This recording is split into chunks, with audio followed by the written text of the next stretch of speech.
자, 우리가 성경을 읽으면서 계약, 언약이라고 하는 말이 참 중요하다라고 하는 걸 알고 계시죠?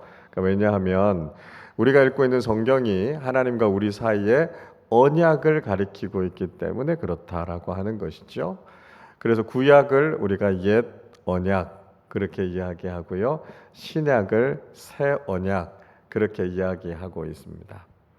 그래서 성경은 하나님과 우리 사이에 맺어진 언약, 약속이라는 관점에서 굉장히 중요하다고 할 수 있습니다. 그런데 이런 언약, 계약이라고 하는 것은 하나님과 사람 사이에만 있는 것이 아니라 사람과 사람 사이에서도 이런 약속이 있다는 것을 알게 되죠. 자, 그렇다면 하나님과 사람 사이의 약속, 언약과 사람과 사람 사이에서의 계약은 무슨 차이가 있을까요? 근본적으로는 이런 차이가 있어요. 하나님과 사람 사이의 언약은 사실 굉장히 일방적입니다. 무슨 말씀인가 하면 하나님께서 우리를 일방적으로 찾아오셔서 우리에게 약속을 맺으신 것이 하나님께서 우리에게 주신 언약이라는 거예요. 하나님께서 우리에게 구원의 약속을 주시지 않으셨습니까? 하나님께서 먼저 찾아오셔서 구원의 약속을 맺으셨고요. 그 언약을 위해서 우리가 한 것은 아무것도 없습니다. 하나님께서 우리를 너무나 사랑하셔서 당신의 독생자 예수 그리스도를 십자가 위에서 죽게 하심을 통해서 그 약속을 체결하신 거죠. 그리고 우리에게 요구하는 건 뭡니까? 믿기만 하면. 그러면 그 언약이 우리의 삶 속에 실행되는 것이죠. 그래서 우리가 구원을 얻게 되는 것입니다. 그렇기 때문에 사실 이 하나님의 언약은요, 말 그대로 그냥 퍼주기식의 계약이에요. 그냥 하나님께 있는 좋은 것들을 우리에게 주시려고 약속을 맺으신 겁니다. 하나님의 입장에서 보면 사실 불공평하지요. 손해를 보는 계약일 수밖에 없습니다. 그래도 하나님께서는 기쁨으로 그 계약을 맺기를 원하셨고요. 때로는 사람들이 그 계약을 깨트렸을 때라도 하나님께서 그 계약을 다시 회복시키면서까지 그 언약의 관계를 이어가기를 원하시는 것, 그게 바로 우리 하나님이시다라고 하는 것을 알 수 있습니다. 자, 그런 의미에서 생각해 본다면 우리가요, 하나님과 언약의 관계 속에 있다라고 하는 것, 그 자체가 복인 거죠. 그래서 어떻게든지 우리는 하나님의 약속 안에서 살아가야 된다라고 하는 것을 깨닫게 된다는 것입니다. 자, 반면에 사람과 사람 사이의 계약, 약속은 좀 달라요. 이건 뭐냐면 서로 상호성을 존중해 주는 겁니다. 그래서 서로와의 관계를 중요시하고 서로의 이익을 보장해 주고 서로의 권리를 침해하지 않으려고 하는 그런 상호적인 관계를 굉장히 중요하게 생각하죠. 우리 뭐 쉽게 임대차 보호법 같은 거 한번 생각해 보십시오. 뭐 전세 계약, 뭐 월세 계약 이런 거죠. 집주인과 세입자가 임대인과 임차인이 되는 겁니다. 그래서 두 사람이 서로 계약을 맺게 되죠. 그래서 그 기간 동안에 임대인은 임차인에게 집이나 건물 같은 것들을 내줘야 되는 거고요. 임차인은 임대인에게 보증금이나 임대료 같은 것들을 내야 되는 거죠. 그 계약의 기간이 남아 있는데 함부로 임대인이 임차인을 내쫓을 수 없는 거고요. 그 기간 동안에 임차인이 임대인에게 임대료를 주지 않는 것, 그것도 불법입니다. 자, 그러니까 서로의 관계가 껄끄러워지고 깨지는 것, 이런 것들을 막아주는 것이고요. 서로가 서로의 권리를 보장해 주는 것이 사람과 사람 사이에 맺게 되는 계약이다라고 하는 걸 알 수 있는 거죠. 그래서 우리가 좀 정리해 보면 하나님과 인간이 맺은 언약은 굉장히 일방적인 언약이라면 사람들 사이의 계약은 굉장히 상호적인 특징을 가지고 있다. 우리가 이렇게 한번 정리해 볼 수 있을 겁니다. 자, 오늘 우리가 읽었던 본문의 내용은요, 아비멜렉이 이삭을 찾아와서 계약을 맺는 이야기를 우리에게 들려주고 있습니다. 자, 지난번에 우리가 무슨 말씀을 함께 나눴는지 여러분 기억이 나십니까? 하나님께서 이삭의 인생에 복을 주셔서 이삭의 삶이 큰 부유함을 경험하게 됐고 거부가 됐다라고 하는 말씀을 드렸죠. 그러다 보니까 주변에서 보고 있었던 그랄 사람들이 시기하지 않습니까? 그래서 이삭을 방해하고요, 괴롭히는 일들이 많았습니다. 특별히 이삭이 우물을 파놓으면 그 우물을 빼앗아 가든지 아니면 흙으로 그 우물을 메꿔 버렸습니다. 이거 굉장히 비인간적인 거죠. 굉장히 무례하고 잔인한 방법입니다. 그러나 이삭은 똑같이 인간적으로 반응하지 않았다는 거예요. 신앙인답게 그들과 다투기보다는 양보했고요.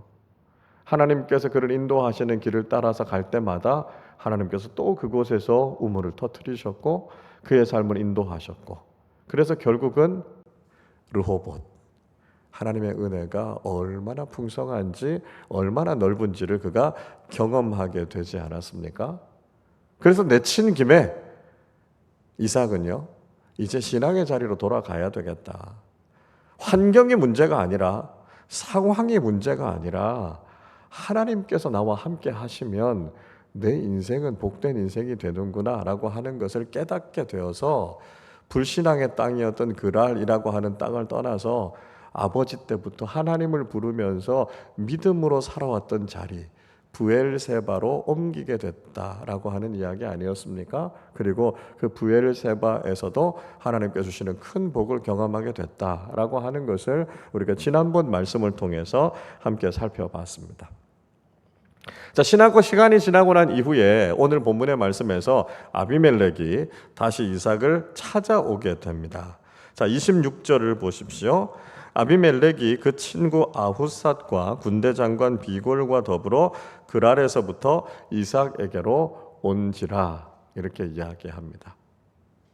자, 이삭을 쫓아냈던 아비멜렉이 이삭을 다시 찾아옵니다. 혼자 오지 않았죠. 친구인 아훗삿, 군대 장관이었던 비골을 데리고 같이 오고 있습니다.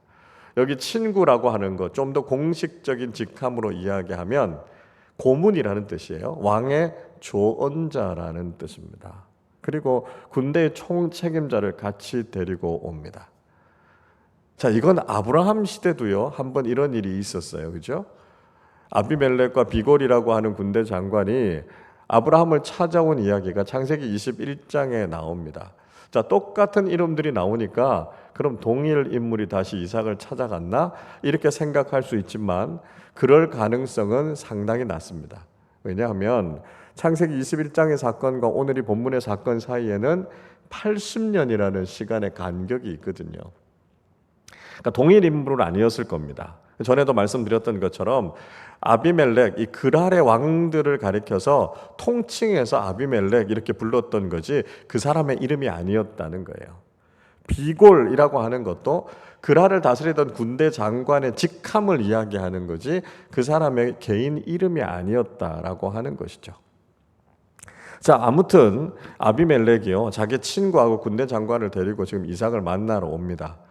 아마 이삭을 만나면서 좀 멋쩍었던 것도 있었을 거고요, 좀 두려웠던 것도 있었을 겁니다.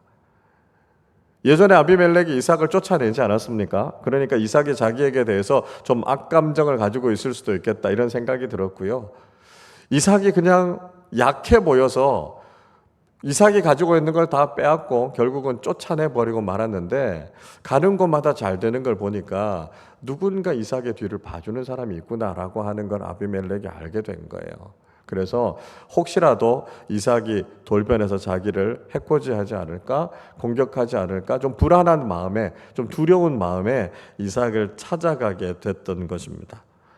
자, 이렇게 이삭을 찾아오니까 이삭이 아비멜렉을 향해서 화를 내죠. 27절 말씀을 보십시오.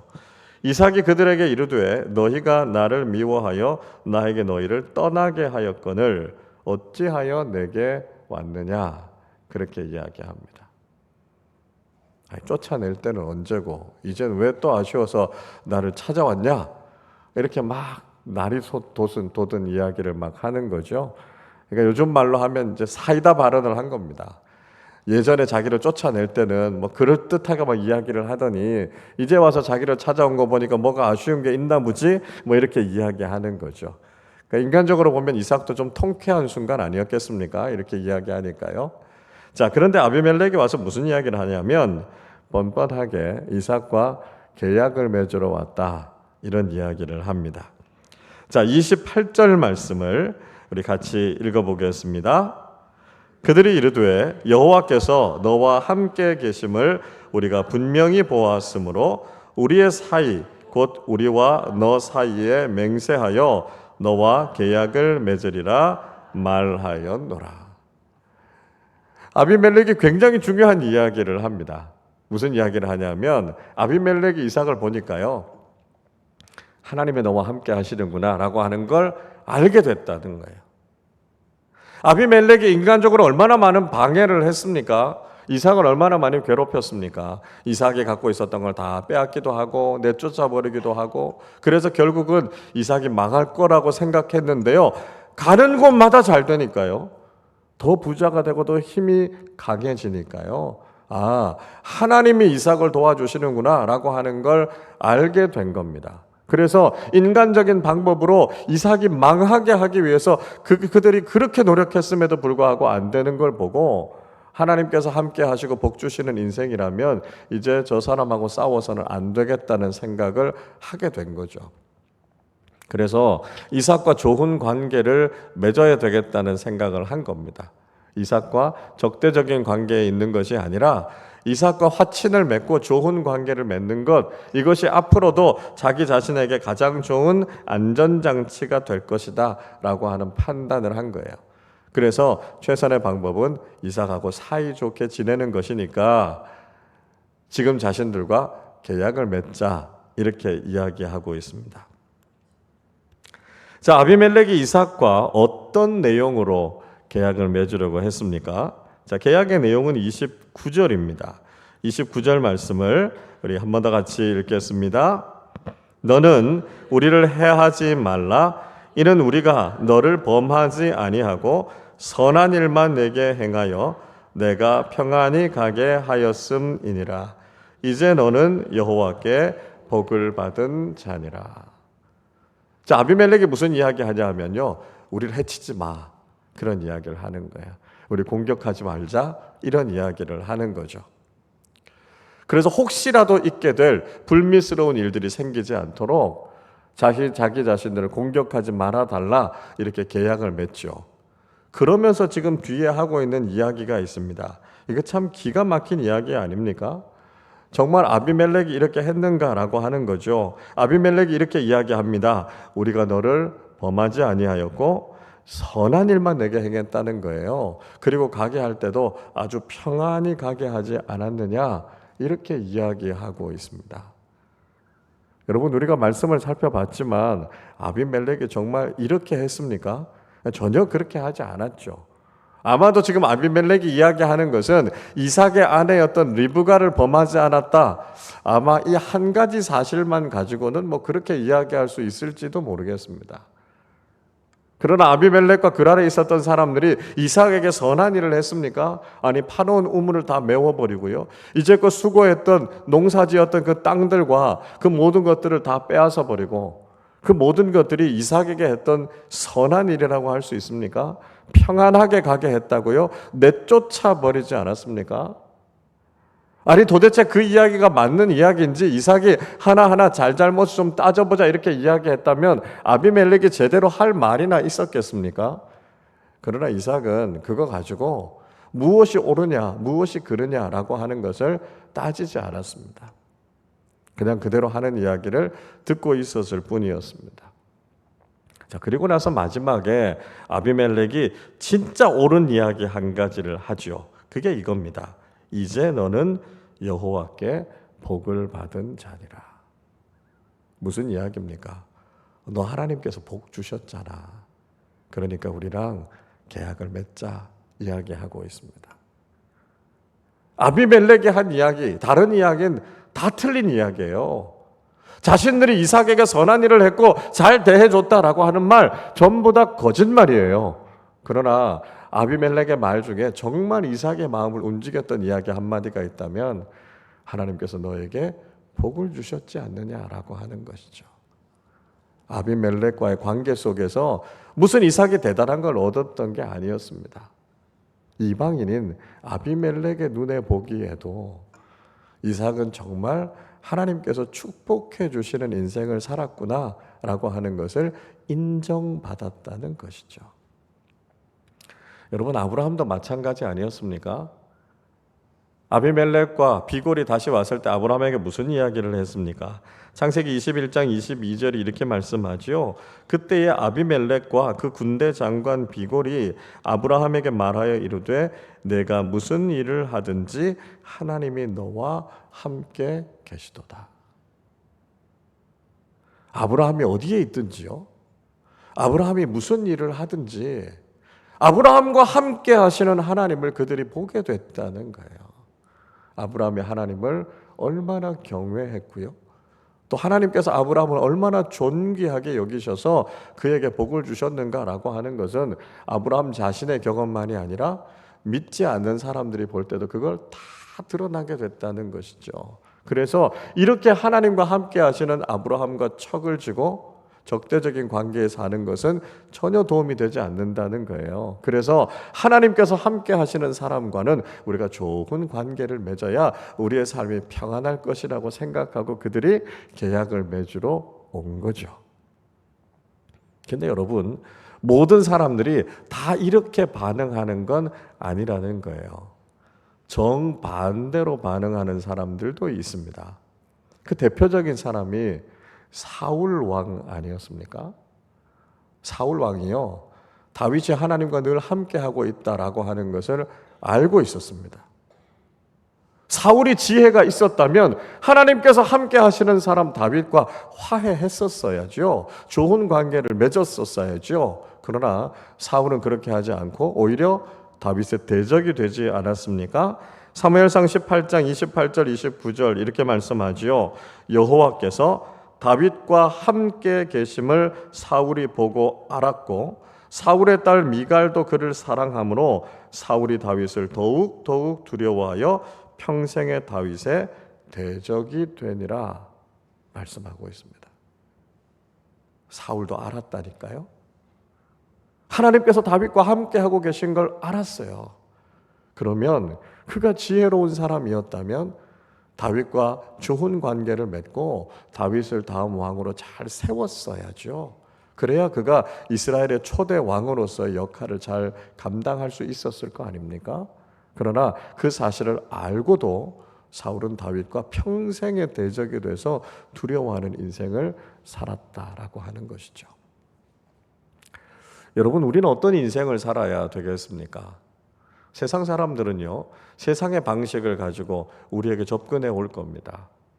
자기들의 방식대로, 자기들에게 유익이 되는 방식으로 우리를 막 대우하고 함부로 하려고 할 겁니다. 세상에 힘이 있을 때는요, 계약, 약속 이런 게 어디 있습니까? 자기 힘을 가지고 그냥 억눌러 버리죠. 그리고 우리의 것들을 빼앗아 가려고 하고 공격하려고 하고 부정하고 불법한 방법을 통해서라도 자기 자신에게 유익이 되는 길을 찾아가려고 할 것입니다.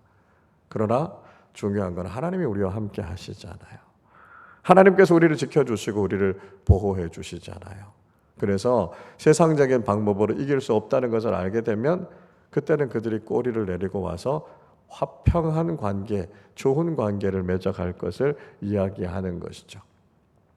아마 인간적으로 생각하면 과거에 우리가 손해본 것 때문에, 과거에 우리가 당한 것 때문에 우리도 뭔가 그들에게 불이익을 줘야 되는 거 아니냐, 그대로 우리가 이렇게 좋은 관계로 지내서는 안 되는 거 아니냐, 그런 마음이 들 수도 있어요. 그러나 중요한 건 뭡니까?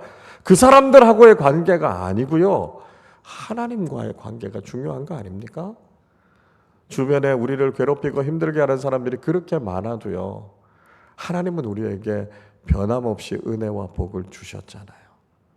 그래서 세상적인 방법으로, 인간적인 방법으로 우리를 방해하고 힘들게 하는 사람들이 그렇게 많았지만 하나님께서는 당신의 자녀들을 사랑하시고 그 삶 속에 얼마나 놀라운 은혜를 베풀어 주셨습니까? 그래서 우리가 그저 인간적인 관계나 그 방법을 생각할 것이 아니라 하나님께서 우리와 함께 하셔서 하나님께서 우리에게 복을 주신 것을 생각하면 우리는 그런 인간적인 일들에 연연해서는 안 된다는 것을 알게 되는 것이죠. 그래서 세상적인 방식이 아니라 하나님의 뜻에 따라서 하나님께서 기뻐하시는 방식으로 살아가는 것이 믿음의 사람들의 삶이다라고 하는 것을 우리가 세상에 증명하면서 살아가야 된다라고 하는 것이죠. 그렇게 살아가면 그렇게 우리를 괴롭히고 인간적인 방법으로 다가오던 세상 사람들도요, 그 모습을 보고 깨닫게 되는 게 있다는 거예요. 아, 저 사람들은 하나님이 보호해 주시는 사람들이구나. 저 사람들은 하나님께서 복 주시는 사람들이구나. 그래서 저 사람들과 좋은 관계를 맺으면서 살아가는 것이 우리에게도 유익이 되겠구나라고 하는 것을 깨닫게 된다는 것이죠. 여러분, 우리는 어떻게 살아야 되겠습니까? 악한 세상 속에서 여전히 우리를 공격하는 사람들이 많을 겁니다. 그러나 그런 상황 속에서도 선하신 하나님, 우리 아버지 되시는 하나님은 우리의 삶을 지켜주시고 보호해 주시고 우리에게 복 주시는 하나님이 되신다는 것이죠. 그래서 늘 우리가 그 하나님과 함께 동행하고 하나님의 뜻에 합당한 일을 해서 우리에게 주시는 하나님의 은혜와 복을 누릴 뿐만 아니라 우리가 살아가는 세상 속에 하나님의 살아계심을 선포하고 증거하며 살아가는 믿음의 사람들이 되실 수 있기를 주님의 이름으로 축원합니다. 자, 이삭은요, 그렇게 아비멜렉의 제안을 받아들였어요. 사실 인간적으로 보면 이삭이 손해본 게 많지요. 뺏긴 게 많고요. 억울한 일들을 많이 당했어요. 그런데 지금 아비멜렉은 빈손으로 와서 자기는 아무것도 내놓지 않고 와서 계약을 맺자, 이렇게 지금 이야기하고 있습니다. 그러니까 인간적으로 보면 이런 계약은 너무 손해가 있는 계약이다, 이렇게 생각이 될 수 있어요. 그러나 이삭은 신앙인답게 통 크게 그렇게 하자라고 이야기합니다. 왜냐하면 이삭의 삶이 복을 받은 것은요, 이삭이 인간적으로 세상적으로 좋은 계약을 맺었기 때문에 그가 복을 받은 것이 아니고요, 하나님과 자신 사이에 언약의 관계 속에서 하나님께서 베풀어 주신 은혜를 경험하게 됐기 때문입니다. 그러니까 조금이라도 더 세상적으로 유익이 되는 좋은 계약을 맺어서 내 인생이 수지 만든 것이 아니라 내가 하나님의 자녀니까요, 하나님께서 나에게 복을 주시기 원하시니까요, 그 하나님만 바라보면 인간적인 일들은 내 삶에 다른 영향을 미치지 못한다는 거예요. 하나님께서 복 주시면 내 인생은 복을 누릴 수 있으니까 내가 이 일에 연연할 필요가 없다는 거죠. 그래서 그 제안을 받아들입니다. 그리고 30절의 말씀에 보면 이삭은 그들을 위해서 잔치를 베풀죠. 그들과 함께 먹고 마셨다고 이야기하고 있습니다. 이삭의 마음속에 기쁨이 있었다는 거예요. 왜요? 자기가 유리한 계약을 맺어서요? 자기에게 도움이 될 수 있는 그런 약속을 맺어서요? 아니요. 인간적으로는 자신이 얻는 게 아무것도 없다고 생각이 될지라도 하나님께서 자신의 삶에 평화를 주셨고 하나님께서 자신의 마음에 기쁨을 주셨고 하나님이 나의 하나님이시다라고 하는 것을 생각하니까요, 즐거운 거예요. 기쁨과 잔치하고 싶은 마음이 넘쳐나는 거죠. 그래서 아비멜렉과 그 일행들을 불러서 같이 큰 기쁨의 잔치를 갖게 됩니다. 자, 이게 계약을 맺기 전에 전야제와 같은 프로그램이었어요. 그리고 그 잔치를 벌이고 난 그 다음 날 정식으로 계약을 맺게 되죠. 31절 같이 읽어보겠습니다. 아침에 일찍이 일어나 서로 맹세한 후에 이삭이 그들을 보내매 그들이 평안히 갔더라. 인간적으로 보면 별로 유쾌할 것 같지 않은 계약이지만 하나님께서 베풀어 주신 은혜를 생각하면 그런 것에 마음 뺏길 것 없이 주님 주시는 기쁨을 누리게 되는 거 아닙니까? 사람들과 함께 기뻐하며 잔치를 가졌어요. 그리고 그 다음날 아침에 일찍 일어나서 계약서에 사인을 하고 서로 계약서를 나눠 갔고요, 서로 평안하게 자기 길로 돌아갔다고요. 이삭의 마음속에는 하나님 주시는 기쁨과 즐거움이 있었습니다. 아비멜렉과의 관계 속에선 평화가 세워졌어요. 그래서 이삭의 삶 속에 정말 하나님께서 그의 삶에 넘치도록 부어주시는 은혜를 경험하게 되니까요, 그가 세상적으로도 세상적인 방식이 아니라 하나님께서 주시는 기쁨과 은혜를 누리게 됐던 것이죠. 그리고 그 이후에 이삭의 삶에는 기대하지 않았던 하나님의 은혜가 임하게 되는 걸 볼 수 있습니다. 자, 32절 말씀 보십시오. 그날에 이삭의 종들이 자기들이 판 우물에 대하여 이삭에게 와서 알리어 이르되 우리가 물을 얻었나이다 이야기합니다. 자, 그날에요. 그날이 언제입니까? 아비멜렉과 계약서에 사인을 했던 그날이에요. 그날에 이삭의 종들이 와서 우리가 우물을 팠는데 물을 얻었습니다. 그 이야기를 이삭에게 하고 있습니다. 여러분, 다른 날도 아니고요. 아비멜렉과 계약을 맺었던 그 날이요. 인간적으로 보면, 세상적으로 보면 나한테 별로 도움이 될 것 같지 않은 계약을 맺었던 그 날이요. 그러나 인간적인 계약이 아니라 하나님과의 언약 관계에 있다는 것을 믿고 크게 기뻐했던 그날에요. 하나님께서 이삭과 그 종들에게 우물물을 얻게 했다는 것이 우리에게 보여주고 있는 것이 무엇이겠습니까? 우리가 이 땅을 살아갈 때 신앙인답게요, 믿음의 방식으로 살아가면 하나님께서는 반드시 우리의 삶의 영역에 하나님께서 주시는 복을 허락해 주신다는 것이죠. 그 일이 아니더라도요, 하나님께서 우리를 위해 예비하고 계신 복은 넘쳐난다는 거예요. 때로는 우리가 손해볼 수 있어요. 때로는 우리의 인생이 어려워질 수 있습니다. 때로는 우리가 믿음을 지키기 위해서요, 때로는 우리가 신앙인답게 살기 위해서요, 우리가 양보해야 될 것들이 있고요, 우리가 물러서야 될 것들이 있고요, 우리가 포기해야 될 것들이 있습니다. 여러분, 그러나 그것 때문에 우리가 낙심하거나 실망하지 말아야 할 이유는 무엇이겠습니까? 하나님 앞에서 신앙인답게 살기로 결단할 때 하나님께서는 우리의 삶에 예배해 놓으신 또 다른 은혜를 넘치도록 우리의 삶에 부어주시는 하나님이 되신다는 거예요.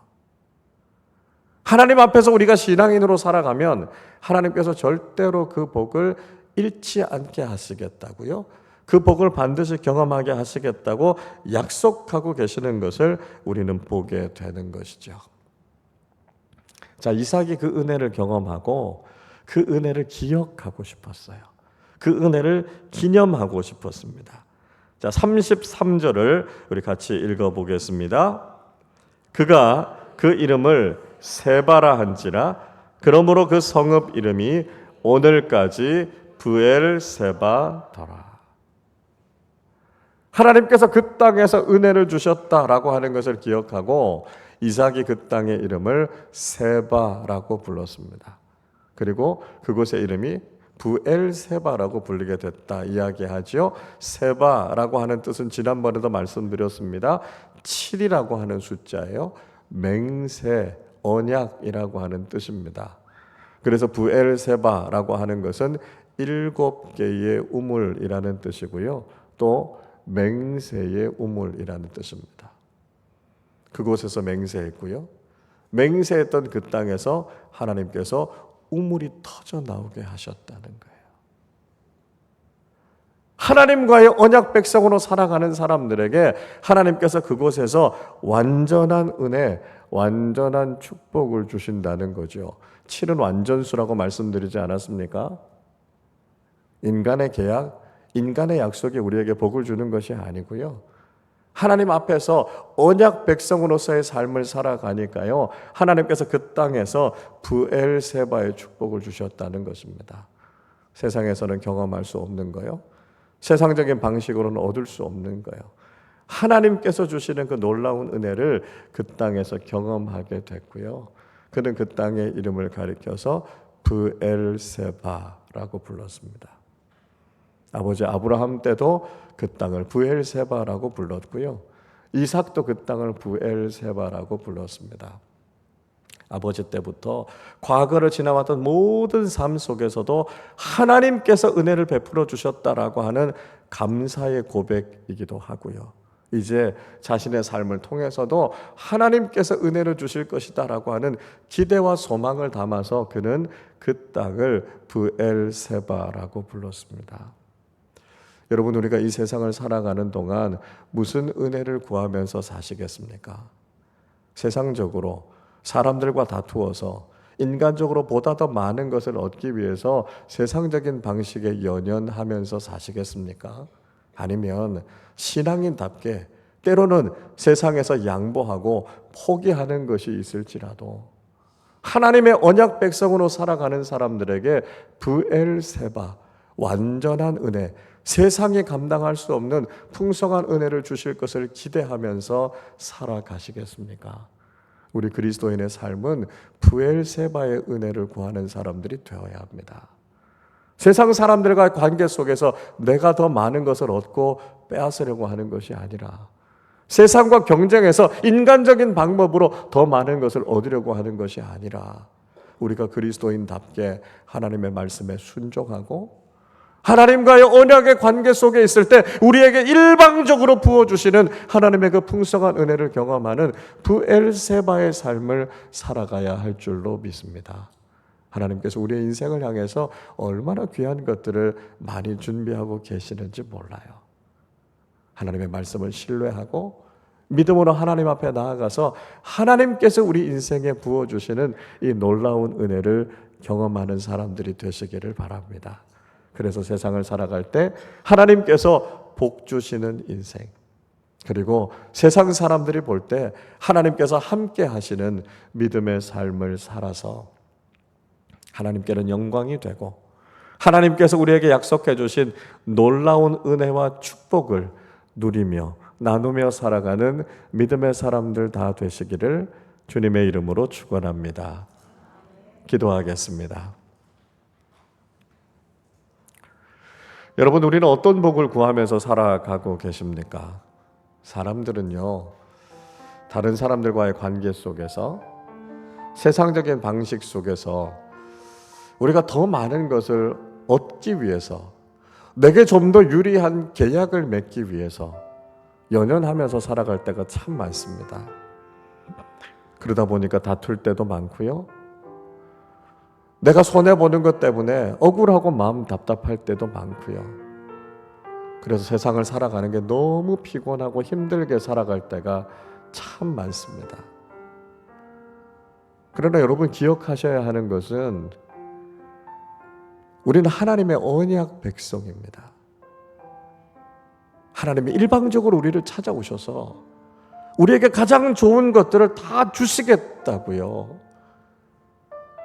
믿기만 하면, 믿음의 사람답게 살아가기만 하면 하나님께서 복 주시는 인생을 살 수 있다고 우리에게 말씀하십니다. 여러분, 어떤 방식으로 사시겠습니까? 우리는 브엘세바의 축복을 누리는 사람들이 되어야 합니다. 하나님과의 올바른 관계를 맺고요.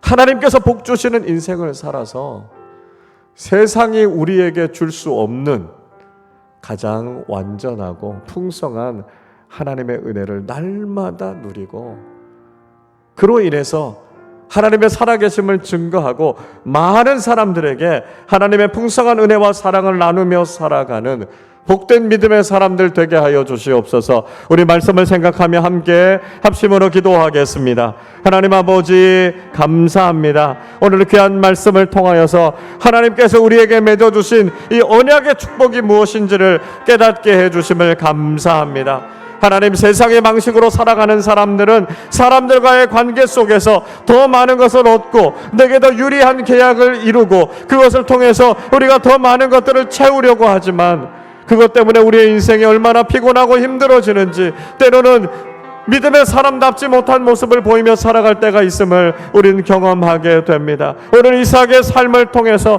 세상적인 방식이 아니라 하나님과의 언약 백성으로 살아가는 것이 얼마나 큰 축복인지를 깨닫게 해주심을 감사합니다. 하나님 아버지, 인간적이고 세상적인 방식에 연연하지 않고 하나님과의 바른 관계를 맺으며 하나님께서 우리에게 복 주시기 원하시는 언약 백성들로 살아서 우리의 삶 속에 브엘세바의 축복, 세상이 줄 수 수 없는 완전하고 놀라운 하나님의 은혜와 사랑이 우리의 삶에 임하게 하여 주시옵소서. 하나님의 말씀 따라 살아가게 하여 주시옵소서. 주님의 뜻에 순종하며 살아가게 하여 주시옵소서. 날마다 말씀을 우리의 양식으로 삼고 살아가게 하여 주시옵소서. 그 말씀대로 삶을 살았더니 하나님께서 우리의 삶의 주인이 되어 주셔서 우리의 삶에 브엘세바의 축복을 허락해 주셨습니다. 고백하며 살아가는 복된 믿음의 인생들 되게 하여 주시기를 간절히 소원합니다. 우리의 삶의 기쁨과 평안과 즐거움은 세상의 조건이 주는 것이 아니라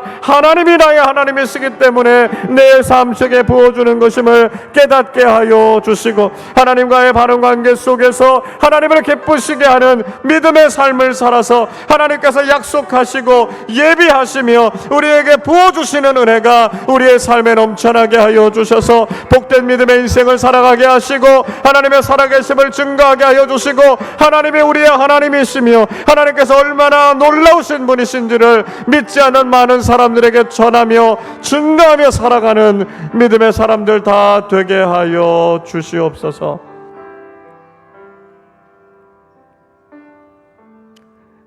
하나님 아버지, 감사를 드립니다. 우리를 하나님의 언약 백성으로 삼아주셔서 하나님의 일방적인 은혜, 놀랍고 풍성한 복을 우리의 삶에 부어주심을 감사드립니다.